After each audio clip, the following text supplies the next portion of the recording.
قوة إلا بالله العلي العظيم.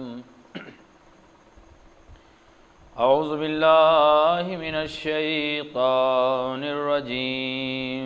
بسم الله الرحمن الرحيم.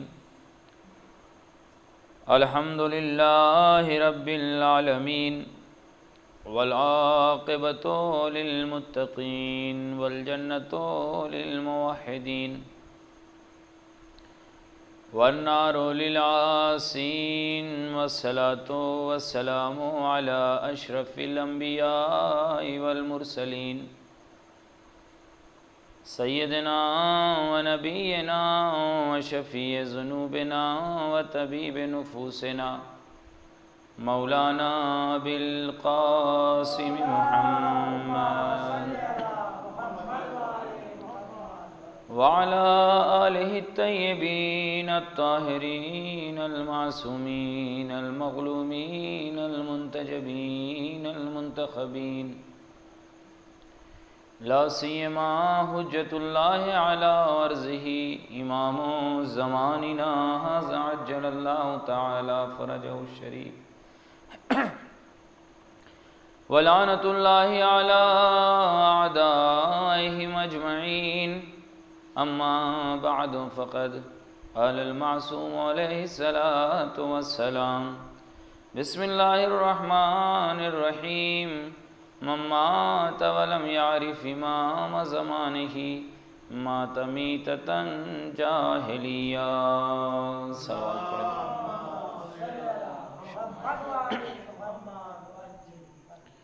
ایک اور صلوات پڑھے محمد والے محمد.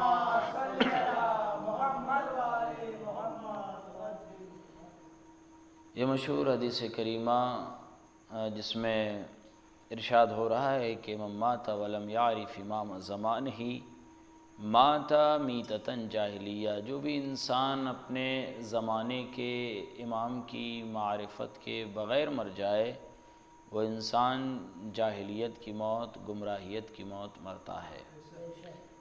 کائنات میں ہر بشر کے لیے جو دائرہ اسلام میں داخل ہو گیا ہے اس پر واجب ہے کہ اپنے زمانے کی امام کی معرفت رکھے. بغیر معرفت امام کے کوئی عمل قابل قبول نہیں ہے. تو جب انسان کے لیے یہ ضروری ہے کہ اپنے زمانے کے امام کی معرفت رکھے تو پھر اس کے لیے جو بنیادی شرائط ہیں اس انسان کے لیے ضروری ہے کہ اسے پورا کرے. اس لیے کہ معرفت امام گھر میں بیٹھے بیٹھے سو جانے سے، اٹھ جانے سے، لیٹ جانے سے معرفت امام نہیں حاصل ہوتی، بلکہ جس کی معرفت حاصل کرنی ہے اس کے بارے میں جستجو کرنا ضروری ہے، تلاش کرنا ضروری ہے، جاننے کی کوشش کرے کون ہے یہ جس کی معرفت ضروری ہے، اور اسی جستجو اسی تلاش کی وجہ سے تھوڑا سا جھکا دیں.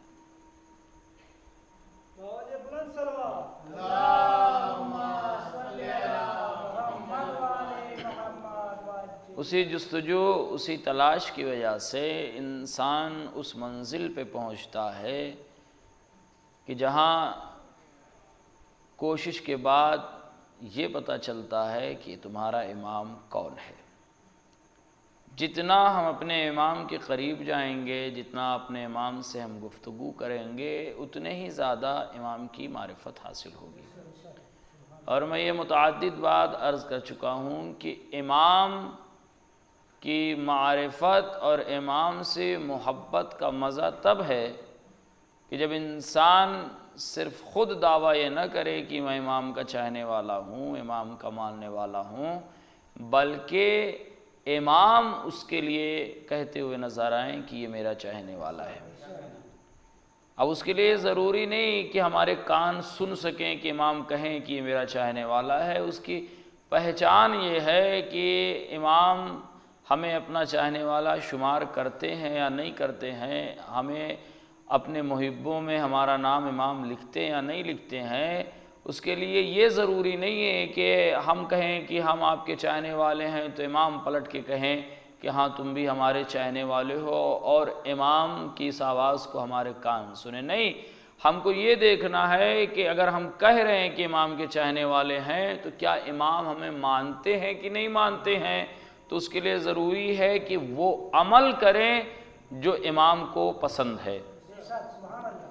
اگر ہم کو دیکھنا یہ ہے کہ امام ہم کو اپنا چاہنے والا مانتے ہیں کہ نہیں مانتے ہیں تو خود ہم اپنا گریبان دیکھیں، اس میں منہ ڈالیں اور اپنے عیوب کو تلاش کریں. اپنے اعمال کو اپنے صبح سے لے کر بستر پر جانے تک کے اعمال کا ہم جائزہ لیں، معائنہ کریں کہ ہم نے صبح سے لے کر آخر تک جب ہم بستر استراحت پر آئے تب تک میں جتنے اعمال انجام دیے ہیں، کتنے اعمال امام کی رضا کا سبب بنتے ہیں اور کتنے اعمال امام کی ناراضگی کا سبب بنتے ہیں.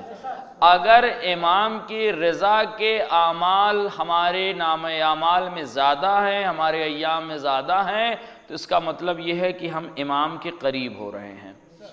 لیکن اگر گناہ زیادہ ہیں، وہ اعمال کم ہیں، تو اس کا مطلب یہ ہے کہ ہم امام سے دور ہو رہے ہیں. کیوں؟ اس لیے کہ جو انسان کسی سے محبت کرتا ہے تو محبوب کے رنگ میں رنگ جاتا ہے، محبوب کے رنگ کو اپنا لیتا ہے. محبوب جو چاہتا ہے اسی کے انداز میں اپنی زندگی کو گزارنے کی کوشش کرتا ہے. ظاہری زندگی میں انسان اگر کسی سے محبت کرتا ہے، ظاہری زندگی میں، مادی زندگی میں مادی محبت کو انسان کسی سے کرتا ہے تو وہ اسی محبوب کے اعتبار سے اپنی زندگی کو گزارنے کی کوشش کرتا ہے. خصوصی طور پر نوجوانوں کے لیے جملہ جو میں اکثر کہا کرتا ہوں کہ نوجوان جب کسی مادی محبت میں گرفتار ہوتے ہیں، چاہے وہ اپنے والدین سے محبت ہو، چاہے اپنی زوجہ سے محبت ہو، چاہے اپنے بھائی سے محبت ہو. محبت یعنی محبت صرف رشتہ نبھانے کا نام نہیں. اگر انسان کوئی بے تحاشا اپنے والدین سے محبت کرتا ہے تو پھر وہ یہ دیکھتا ہے کہ والدین کس چیز سے راضی ہیں، والدین کس چیز سے ناراض ہیں. اگر انسان اپنے بچوں سے محبت کرتا ہے تو وہ اہتمام کرتا ہے جو بچوں کے لیے سود مند ہو، فائدہ مند ہو.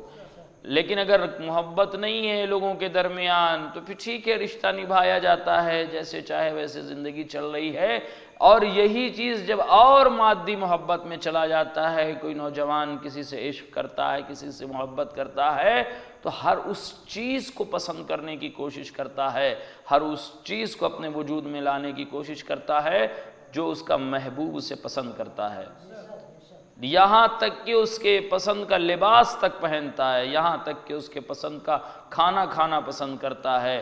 اس کے پسند کے اعتبار سے اگر وہ کہہ دے فلاں سے ملاقات نہیں کرو تو ملاقات بھی کرنا پسند نہیں کرتا ہے.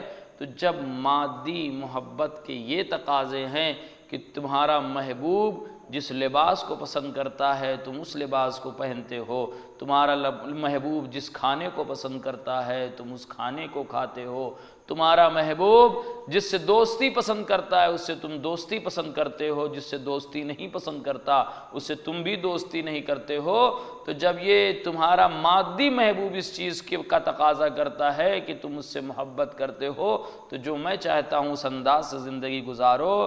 تو جس سے حقیقی محبت ہے، جس سے عشق روحانی ہے، جس سے محبت ہی محبت ہے، اس محبوب کو جو پردہ غیب میں بیٹھا ہے، کیا ہم اس کے اعتبار سے اپنا لباس تبدیل نہیں کر سکتے؟ کیا اس کے اعتبار سے اپنا کھانا ہم تبدیل نہیں کر سکتے؟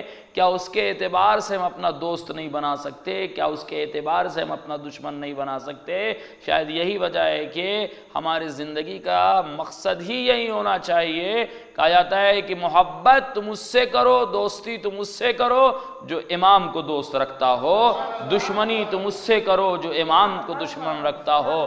تو جب یہ تقاضا عشق ہے کہ محبت اسی سے کی جاتی ہے جو محبوب کا دوست ہو، محبت اسی سے، دوستی اسی سے کی جاتی ہے جو محبوب کا دوست ہو، دشمنی اسی سے کی جاتی ہے جو محبوب کا دشمن ہو. تو جب مادی محبتیں اتنے تقاضے کرتے ہیں تو پھر روحانی اور نورانی محبت کے تقاضے پورا کرنے سے ہم گھبراتے کیوں ہیں؟ اس کا مطلب یہ ہے کہ جب ہم اس محبت کے تقاضے کو نہیں پورا کرتے ہیں، اس کا مطلب ہے کہیں نہ کہیں سے ہماری محبت میں کھوٹ ہے، کہیں نہ کہیں سے ہماری محبت میں کمی ہے، اور ان کمی کو ابھی دور کرنے کا موقع ہمارے پاس موجود ہے۔ جب تک ہمارا امام پردہ غیب میں ہے، کمیوں کو دور کرنے کے سارے موقع فراہم ہیں، اس لیے کہ جب وہ آ جائے گا تو پھر یہ سارے موقع ختم ہو جائیں گے۔ اس لیے اس کے لیے آراستہ، اور میں نے کل بیان کیا تھا اسی میں سے کچھ چیزیں جو چھوڑ دی تھی، کہ امام معصوم علیہ السلام کو جو پردہ غیب میں ہیں، انہیں ہم پکارتے ہیں، انہیں ہم بلاتے ہیں، انہیں ہم آواز دیتے ہیں، مولا چلے آئیے، مولا ظہور کیجئے، مولا دنیا نے ہم پر بڑی آفتیں ڈھا دی ہے، زندگیاں تنگ کر دی ہے، دشمنوں میں اضافہ ہوتا چلا جا رہا ہے، ہر کوئی ہے جو دین محمدی کا دشمن بنا ہوا ہے، ہر کوئی ہے جو عشق علی سے دوری اختیار کرتا ہوا نظر آ رہا ہے، عاشقان اہل بیت پر عشق علی کی بنا پر دنیا تنگ کی جا رہی ہے، مولا اب تو آ جائیے، اب تو ظہور کر دیجئے۔ ہم پکارتے ہیں، ہم بلاتے ہیں، لیکن ایک سوال یہ ہے کہ اگر آپ کو یہ معلوم ہو کہ آپ کے ہاں کوئی مہمان آنے والا ہے، اگر آپ کو یہ پتا ہو کہ آپ کے گھر کوئی مہمان آنے والا ہے، تو کیا جس طرح روز آپ کا گھر رہتا ہے ویسے ہی رکھیں گے، یا مہمان کے لیے کچھ انتظام کریں گے؟ گھر کی صفائی آپ کرتے ہوئے نظر آئیں گے، جگہ جگہ بکھرے ہوئے سامان کو سمیٹتے ہوئے نظر آئیں گے۔ کیوں؟ اس لیے کہ کوئی ایسی چیز نہ ہونے پائے جس سے مہمان دیکھ کر برا سمجھے۔ ایک معمولی سے مہمان کے لیے آپ اہتمام کرتے ہیں، لیکن آپ کو پتہ چل جائے کہ کوئی بزرگ عالم دین آپ کے گھر آنے والا ہے، وہ اس مقام پہ بھی جا سکتا ہے، وہ یہاں بھی جا سکتا ہے، وہ وہاں بھی جا سکتا ہے، جہاں جہاں تک آپ سوچ سکتے ہیں کہ عالم دین ممکن ہے کہ چلا جائے، آپ ان تمام مقام کو صاف و ستھرا رکھیں گے، بہترین خوشبو سے مزین کریں گے، بہترین چیزیں سامنے رکھیں گے، بہترین گلدستے سجائیں گے۔ کیوں؟ اس لیے کہ ان کی شان کے اعتبار سے ان کی عظمت کی جائے، ان کی شان کے اعتبار سے اہتمام کیا جائے۔ اور اگر آپ کو اور پتہ چل جائے کہ ہمارا مرجع تقلید آ رہا ہے، سیستانی صاحب آ رہے ہیں، رہبر خامنائی ہمارے گھر تشریف لا رہے ہیں، تو ہم اپنے گھر کو کوشش کریں گے کہ جنت کی طرح سجا دیں۔ کوئی ایسی چیز نہ ہو جو ان کے مزاج کے خلاف ہو، کوئی ایسی چیز نہ ہو جو ان کی مرضی کے خلاف ہو، کوئی ایسی چیز نہ ہو جسے وہ دیکھ کر ناپسند کریں گے۔ اگر ہمارے گھر میں گانے سنے جاتے تھے، بچوں کو تاکید کر دی جائے گی، بیٹا آج کوئی گانا نہ بجنے پائے، اس لیے کہ کہیں ایسا نہ ہو کہ آنے والے کو برا لگ جائے۔ ہم اپنے ان کے مزاج کے اعتبار سے، اپنی طاقت کے اعتبار سے بہترین کتابیں سجائیں گے، بہترین چیزیں رکھیں گے کہ ایک بڑا عالم دین آ رہا ہے، ایک بزرگ عالم دین آ رہا ہے، نائب امام آ رہا ہے، نائب امام کی طرح سے اس کی عظمت ہونی چاہیے، اس کا احترام ہونا چاہیے۔ پوری طاقت لگا دیں گے کہ جاتے جاتے یہاں سے خوش ہو کے جائیں، ناراض ہو کے نہ جائیں۔ اپنے امام کو ہم بلا رہے ہیں، امام چلے آئیے، امام ظہور کیجئے، امام آ جائیے۔ اب ذرا اندازہ لگائیں، چھوٹے سے مہمان کے لیے اتنا اہتمام کرتے ہیں، جب ہمارا امام آئے گا اور اس نے کہہ دیا ہم تمہارے گھر آنا چاہتے ہیں، تو کیا گھر ہمارا تیار ہے امام کی مہمان نوازی کے لیے؟ کیا ہمارا گھر تیار ہے کہ امام کا ہم احترام کر سکیں گے؟ کیا گھر ہمارا تیار ہے کہ اپنے امام کو ہم کہیں گے مولا آئیے آپ کا استقبال ہے؟ جب ہم چھوٹے چھوٹے مہمانوں کے لیے اتنا اہتمام کرتے ہیں تو یقیناً وہ آنے والا کائنات کا سب سے عظیم ہے، وہ آنے والا کائنات کا سب سے محترم ہے، وہ آنے والا کائنات کا سب سے بڑا انسان ہے، وہ آنے والا رسول کا بیٹا ہے، وہ آنے والا علی کا بیٹا ہے، وہ آنے والا وقت کا امام ہے ہمارا۔ جب ہمارے گھر میں قدم رکھے تو قدم رکھتے ہوئے مسکراتے ہوئے کہے ہاں یہ میرا چاہنے والا ہے، ہاں اس کا گھر ایسا ہے کہ ہم اس گھر میں قدم رکھ سکتے ہیں، ہاں اس کا گھر ایسا ہے کہ اس گھر میں ہم مہمان بن سکتے ہیں، ہاں اس کا گھر ایسا ہے کہ اس کے گھر میں ہم کھانا کھا سکتے ہیں۔ جب یہ سارے اہتمام ہو، پھر ہمارے دلوں سے آواز نکلے العجل یا مولائی یا صاحب الزمان۔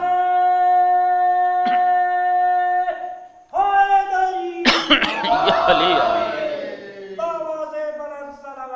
اس کے اعتبار سے ہمارے لیے چاہیے، ہم کو چاہیے کہ ہم اہتمام کرے اس کے اعتبار سے ہم. اور ہمارا امام، میں اکثر کہتا ہوں کہ ہمارا امام ہر لمحہ ہم پر اپنی نظر رکھتا ہے. کوئی ایسا موقع نہیں ہے کہ جب اس کی نگاہیں ہمیں نہ دیکھ رہی ہو. ہر ایک موقع پر وہ امام ہماری مدد کے لیے آتا ہے. ہم سے امام ایک لمحے کے لیے غافل نہیں ہوتا ہے. جو امام ایک ایک منظر کو دیکھ رہا ہے، ایک ایک موقع کو دیکھ رہا ہے، ایک ایک واقعات کو دیکھ رہا ہے، ہر ایک پہ جس کی نظریں ہیں، تو پھر یقیناً کچھ کرنے سے پہلے، کچھ ایسا کرنے سے پہلے کہ جس سے ہمارا امام ناراض ہو، ہمیں حیا آنی چاہیے کہ ہمارا امام دیکھ رہا ہے. میں اکثر جو ایک واقعہ پڑھتا ہوں اور آپ کے درمیان بھی پڑھا، پھر سے میں اس کو دہراؤں گا کہ محمود کا واقعہ آپ نے سنا ہوگا کہ جب استاد نے بچوں کو یکجا کیا، بچوں نے شکایت کی کہ استاد محترم ہیں، تمام بچوں میں سب سے زیادہ محبوب کو پسند کرتے ہیں، محمود سے محبت کرتے ہیں، زیادہ خیال رکھتے ہیں. بچوں نے شکایت کی تو انہوں نے کہا اچھا ٹھیک ہے، تم جاننا چاہتے ہو کہ میں محمود سے کیوں محبت کرتا ہوں، محمود سے کیوں عقیدت رکھتا ہوں، کیوں اتنا اسے پیار کرتا ہوں، تو ہم سب کا امتحان لے لیتے ہیں. تم سب کا امتحان ہو جائے گا، پتہ چل جائے گا کہ محمود سے میری محبت کیوں ہے.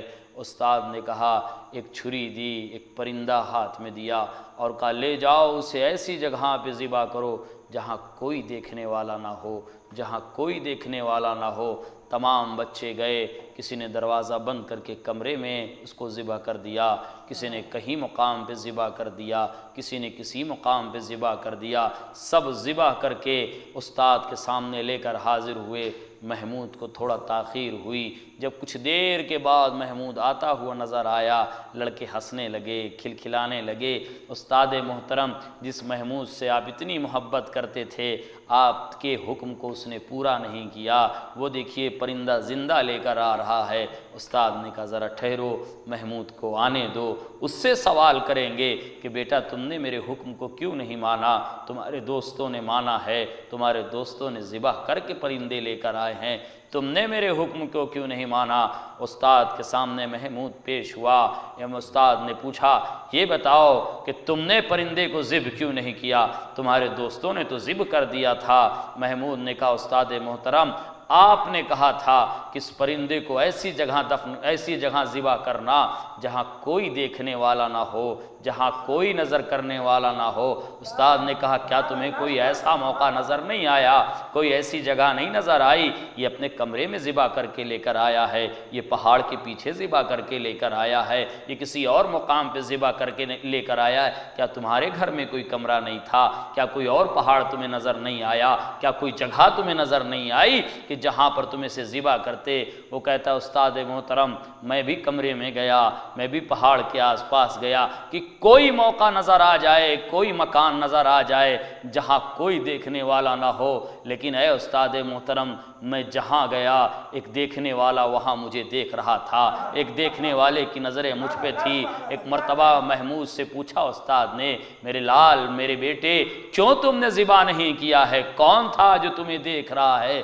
آواز آئی، اے میرے استاد محترم، میرا پروردگار ہے جو ہر موقع پہ مجھے دیکھ رہا ہے. میں دنیا کے کسی گوشے میں چلا جاؤں اس کی نگاہوں سے نہیں بچ سکتا ہوں. آپ نے کہا تھا ایسی جگہ ذبح کرنا جہاں کوئی دیکھنے والا نہ ہو. میں ہر مقام پہ گیا، میرا پروردگار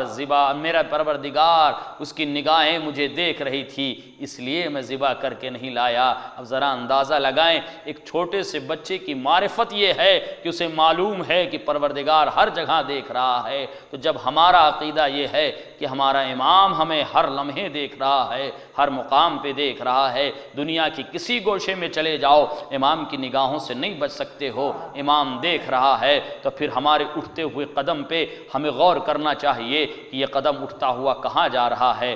حرام کی جانب جا رہا ہے یا حلال کی جانب جا رہا ہے؟ ظلم کی جانب جا رہا ہے، حق کی جانب جا رہا ہے کہ باطل کی جانب جا رہا ہے؟ جب یہ ساری چیزیں ہماری نگاہوں کے سامنے ہوگی، یقیناً ہمارا مولا تحریر کرے گا، ہاں یہ ہمارے چاہنے والوں میں سے ہے۔ اسی کو محبت کہتے ہیں۔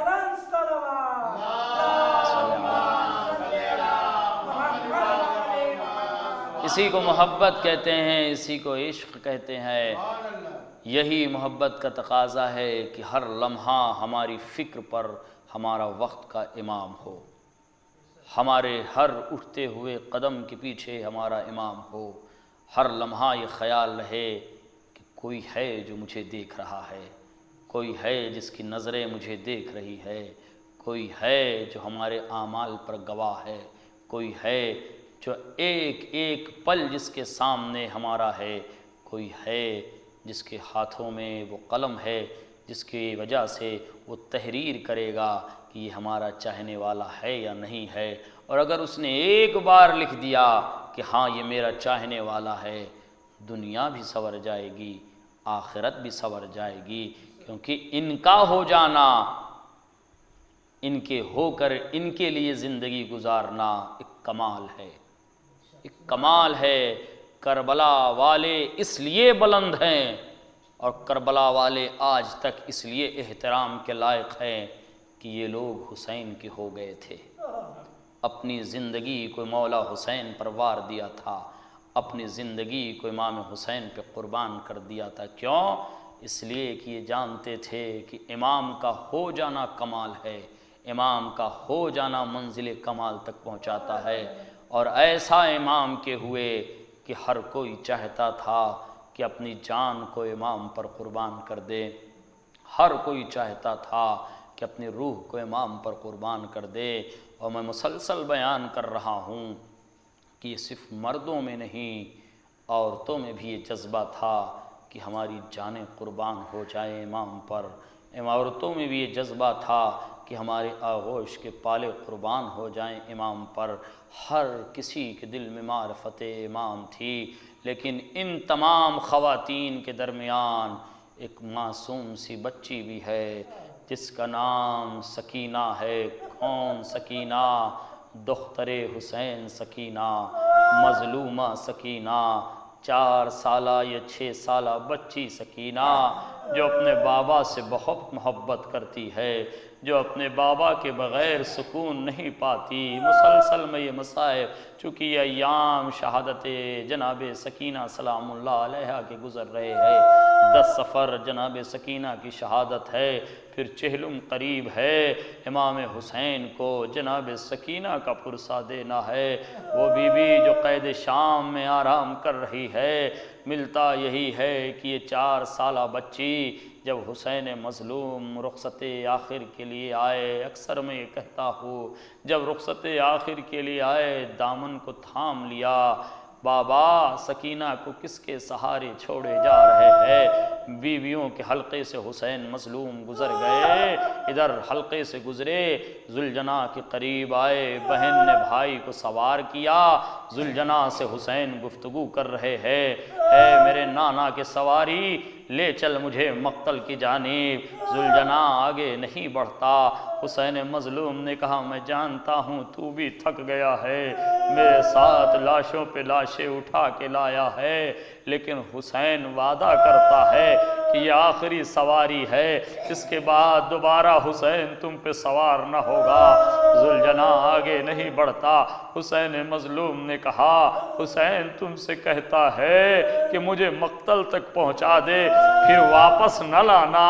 ذوالجناح نے اپنی گردن کو ہلایا، اپنے قدموں کی جانب اشارہ کیا۔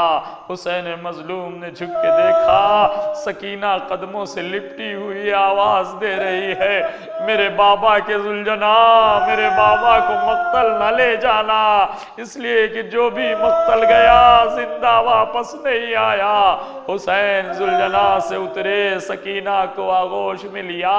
اب جو سوال ہے بی بی نے کیا، بی بی کہتی ہے بابا میں نے سنا ہے کہ آپ نے مجھے نماز شب میں مانگا ہے۔ ہاں بیٹی بابا میں نے یہ بھی سنا ہے کہ آپ نے خدا کی بارگاہ میں دعا کی تھی ایسی بیٹی عطا کر جس کے بغیر مجھے سکون نہ ملے، میرے بغیر اس بیٹی کو سکون نہ ملے۔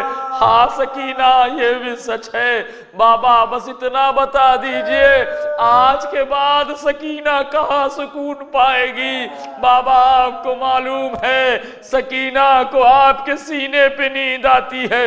حسین مظلوم سکینہ کو اپنے سینے پہ لے کے تپتی ہوئی ریت پہ سو گئے۔ وہ وقت بھی آیا، شہادت کے مرحلے گزرے، یہی بی بی سکینہ ہے، اسیر کر کے لے جایا جانے لگا۔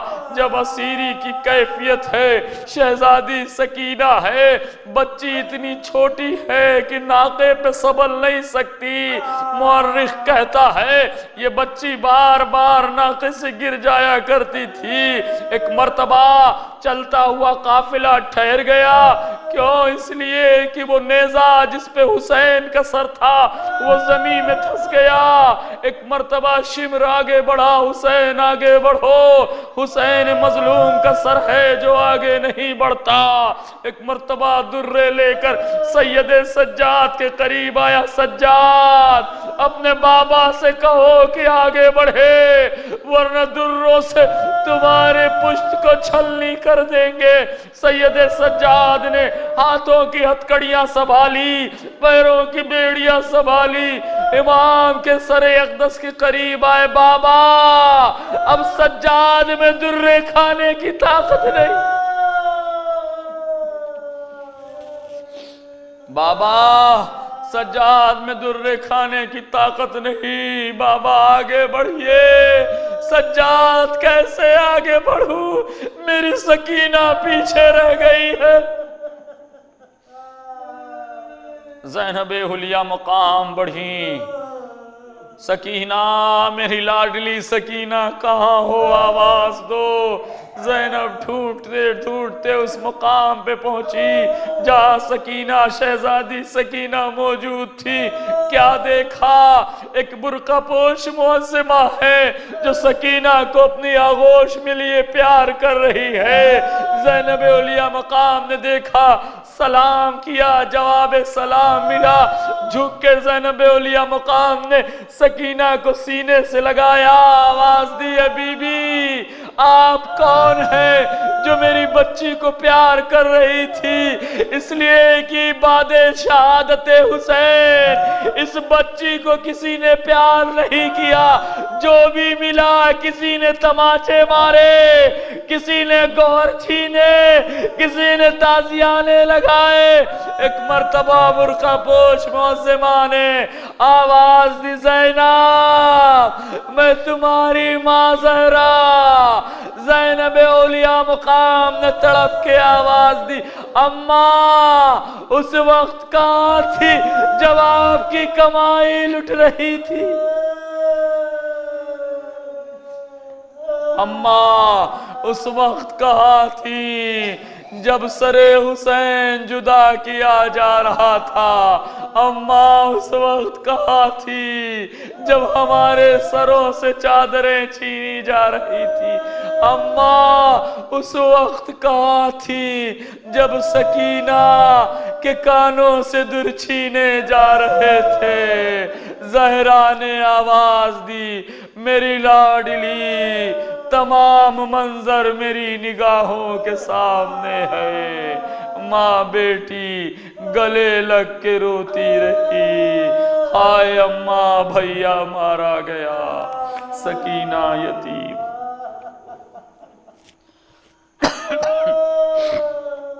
رحمت اللہ علی القوم الظالمین، رضا بقضائہ و تسلیما لامرہ، وسيعلم الذين ظلموا أي منقلب ينقلبون۔ بار الہ محمد و آل محمد کا واسطہ ہماری مختصر سی عزا کو قبول فرما۔ بار الہ محمد و آل محمد کا واسطہ ہمارے گناہان کبیرہ و صغیرہ کو معاف فرما۔ بار الہ محمد و آل محمد کا واسطہ جو پریشان حال ان کی پریشانیوں کو دور فرما۔ بار الہ محمد و آل محمد کا واسطہ ہمارے آنسوؤں کو رومال سیدہ میں جگہ عنایت فرما۔ بار الہ محمد و آل محمد کا واسطہ ہمارے آنسوؤں کو ہماری نجات کا ذریعہ قرار فرما۔ بار الہ محمد و آل محمد کا واسطہ ہمارے والی و وارث امام زمانہ کے ظہور میں تعجیل فرما، ہمیں ان کے اعوان و انصار میں شمار فرما۔ اللہم تقبل منا انکا انت السمیع العلیم۔